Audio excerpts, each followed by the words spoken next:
up, everybody? Welcome back to A Trucker's Life. I'm Jorge Navarro. If you're new to the channel, welcome. If you already subscribed, welcome back. Well, today, I already picked up my load. I had to get up at 6 o'clock in the morning. Well, no, I picked up the load at 6 o'clock in the morning. This stuff was kind of weird because you had to go to a scale. You had to drop the trailer, unhook the trailer, pull the truck up, and just weigh the trailer itself. Most of the time we weigh the whole thing, which was kind of strange for me.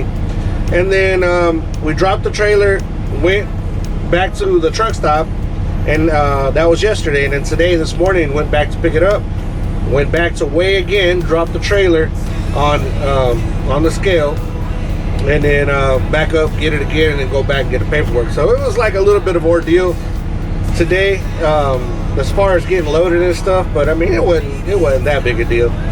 I am in Barstow now. I loaded in LA, right outside of LA, really. But now I'm in Barstow. I already climbed the mountain and up on top of the mountain up here in Barstow. And right now I'm about to catch 40 to take 40 all the way across for a while. I'm gonna be on that road for a while. Now that's one of the most boring roads you can ever think of. At least it is for me, because California part is all dry, Arizona, through all Arizona is dry, through all of New Mexico's dry, through Texas is dry. You don't start seeing something green maybe until like the other side of Oklahoma City. So it's gonna be a while. Yeah. But yeah, so I just got through getting something to eat. I stopped I had to get my last In-N-Out here in California before I head out. So I stopped in here and got In-N-Out real quick. I parked at a place where I'm really not supposed to park. As far as this restaurant, Del Taco, has this big parking area. I don't know if you can tell. There's this huge parking area, but they only want you to go to their place. Now, I don't really care for Del Taco too much. If you guys do, whatever. I don't really care for anything that's kind of like Mexican spin-off and then it's not even Mexican food. Not even Taco Bell. I mean, if we're gonna eat Mexican food, we're gonna eat Mexican food, right? So yeah, I don't care for Del Taco too much. But other than that, I mean, there's a truck stop behind me. There's like a group of truck stops here. And matter of fact, this is where I got my truck washed on my way to Fresno. So now it is nowhere near as clean as it was when I left here. Now it's all a bunch of dust. Yep. So let's just go ahead and get back on the road. Look at this nice truck coming up. That's one thing about California. They have nice trucks all the time. They're either all chromed out. Let's see if you can see that one there. You can see it that good. But they're usually all chromed out and all, you know, nice paint jobs and always spotless, real clean and real nice looking. Man, I don't know how these guys do it. I'm trying to make it out here and I can't even afford to do all that. But yeah. So anyways, I'm gonna go ahead and get on the road. Got to get some fuel here in about a couple hundred miles. Hopefully it'll be in Arizona, because also another thing, the cost of fuel here, wow, it's like almost $4 a gallon of diesel here. If I drive 200 miles, it'll be a little over $3, like $3.05, $3.10 at the most. That is a big difference. That's a lot of money a difference. So I might as well just go ahead and tough it out, make it over there. I mean, I got plenty of fuel to make it over there, so that shouldn't be a problem. But yeah, so let's get out of here.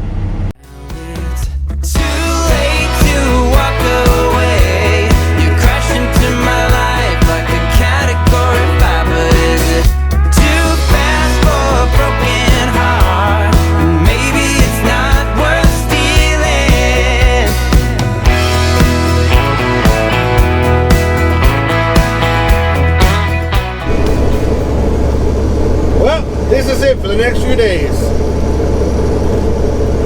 A whole lot of zero nada.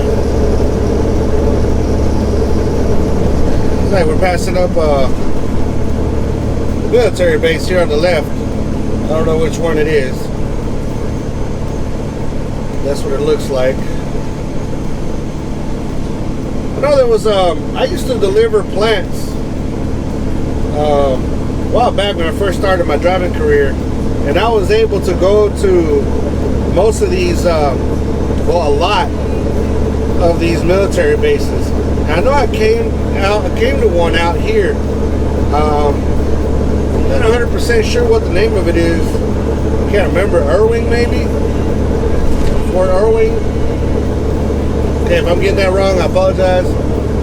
But you get off of 40 and you go north, and you're driving down this little narrow road for a while.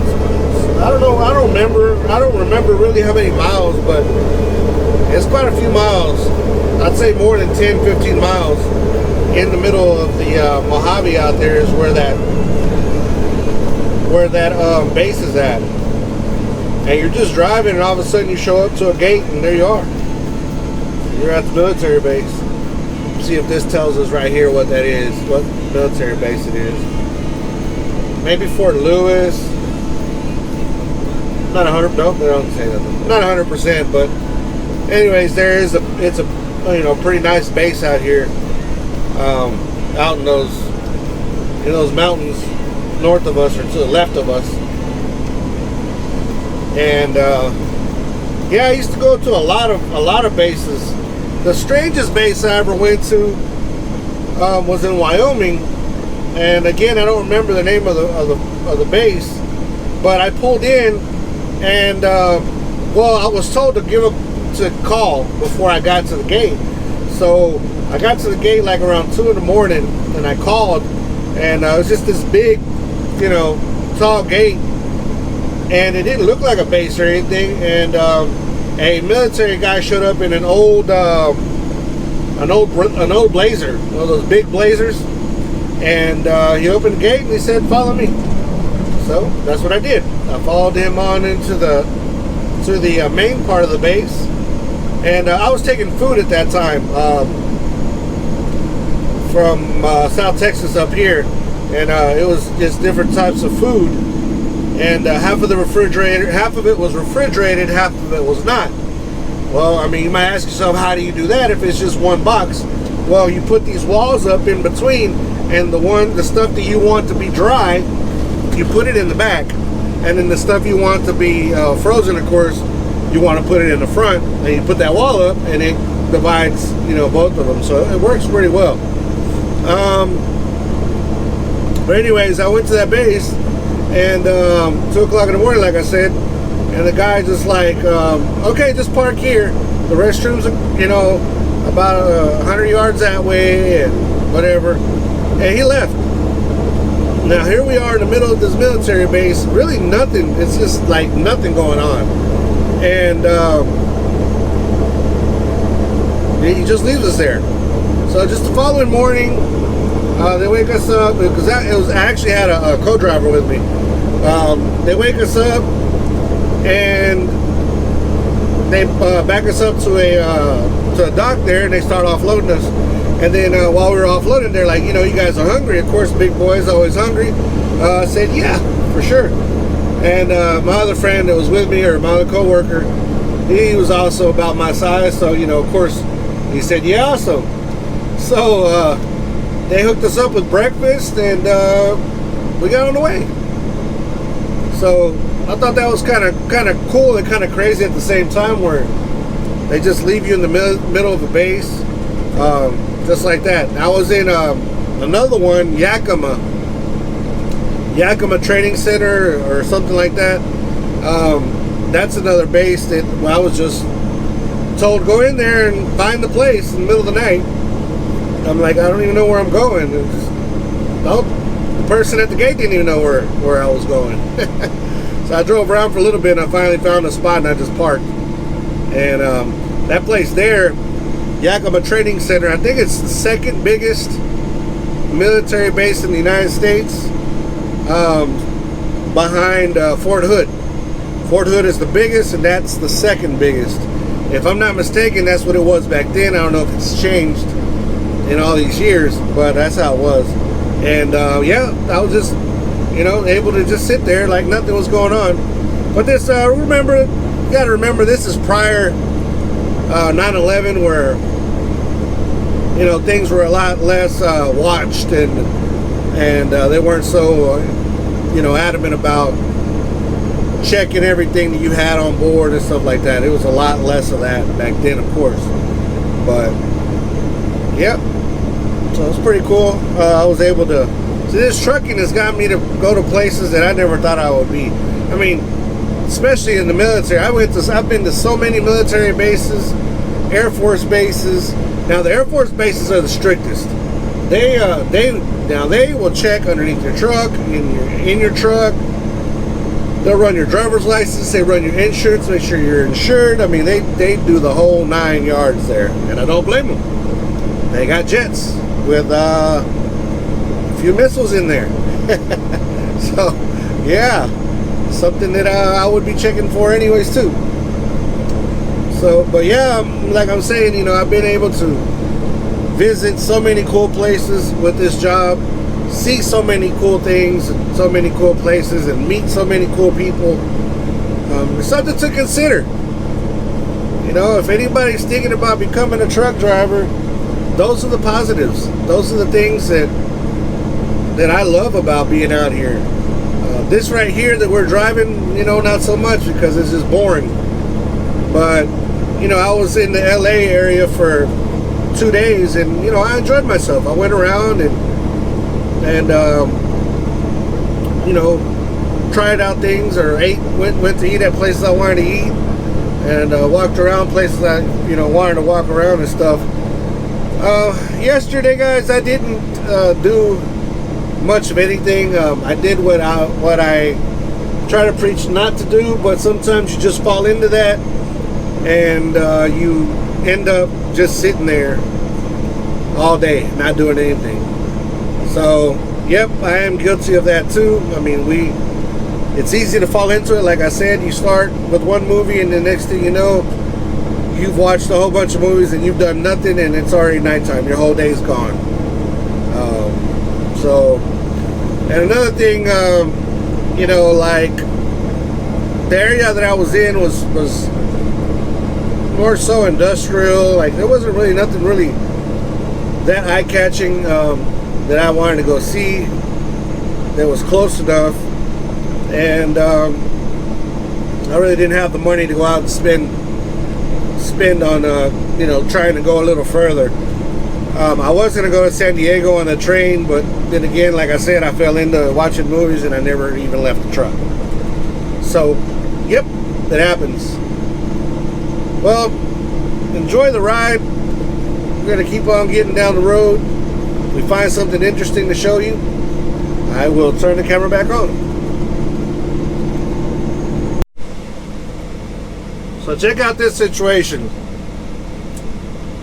The truck to the right has, I don't know if y'all can tell, let me see, turn y'all that way. There you go.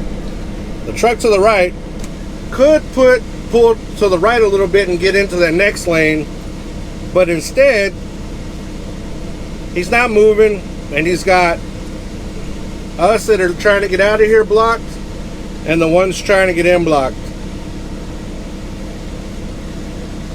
A lot of rocket scientists out here.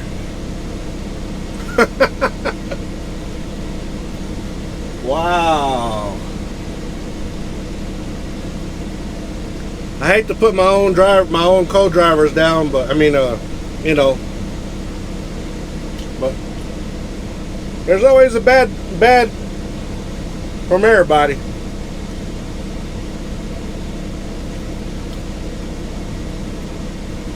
Oh wait. Woo, man. What is dude doing? You gonna block those too?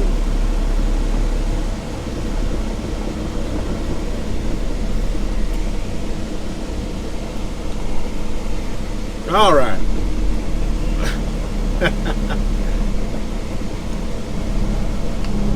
The struggle is real.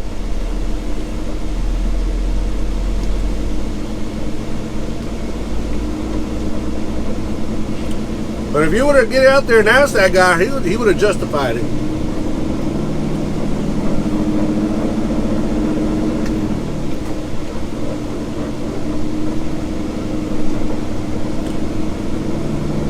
Well, I just got through getting some fuel.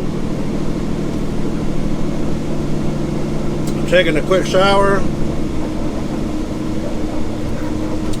Time to hit the road, Jack. And don't come back no more. No, I'll come back. On the bullshit.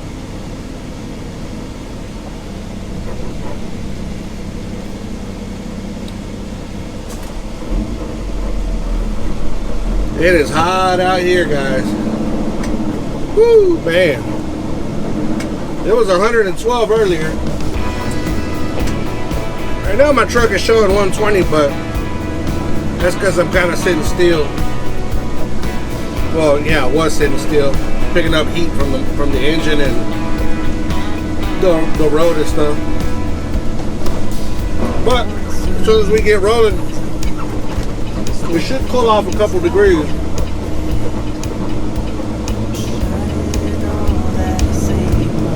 There you go, we're down to 119 already.